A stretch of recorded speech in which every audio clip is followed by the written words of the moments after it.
উৎসব ছাড়া বাঙালির জীবন অসম্পূর্ণ। তাই বাংলার ১২ মাসে ১৩ পার্বণ। তবে বাঙালির সবচেয়ে বড় উৎসব দুর্গাপুজোয় মিলেমিশে একাকার হয়ে যায় ধর্ম বর্ণ নির্বিশেষে সবাই। প্রচলিত প্রথা মেনে রথের দিনে খুঁটি পুজো করে থাকেন অনেক পুজোর উদ্যোক্তা, কিন্তু প্রতি বছর শুভ জন্মাষ্টমীর পুণ্য লগ্নেই বেলেঘাটা সরকার বাজার বিবেকানন্দ সংঘের খুঁটি পুজো অনুষ্ঠিত হয়। এবছরও সেই রীতি মেনেই পুজোর ঢাকে পড়ে গেল কাঠি। চলতি ১৪৩১ বঙ্গাব্দের ভাদ্র মাসের ৯ তারিখে শ্রীকৃষ্ণ জন্মাষ্টমীর দিন সকালে বেলেঘাটা সরকার বাজার বিবেকানন্দ সংঘের খুঁটি পুজো অনুষ্ঠিত হল। এবছর তাঁদের পুজো ৭৬তম বর্ষে পদার্পণ করল। খুঁটি পুজোয় উপস্থিত ছিলেন অঞ্চলের বিশিষ্ট ব্যক্তি ও বিবেকানন্দ সংঘের সদস্য সহ আরও অনেকে। সময়টা অশান্ত, তবুও থিম পুজোর যুগে দিকে দিকে প্রতিযোগিতার টক্কর।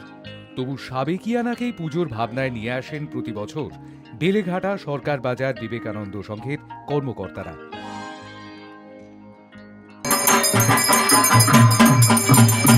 খুঁটি পুজোর মাধ্যমে দুর্গাপুজোর ঢাকে কাঠি পড়ে যায়, আর ১.৫ মাস পরেই বাঙালির শ্রেষ্ঠ পুজো দুর্গোৎসব। তাই বলাই যায় শুরু হয়ে গেল এবছরের দুর্গাপুজোর প্রস্তুতি।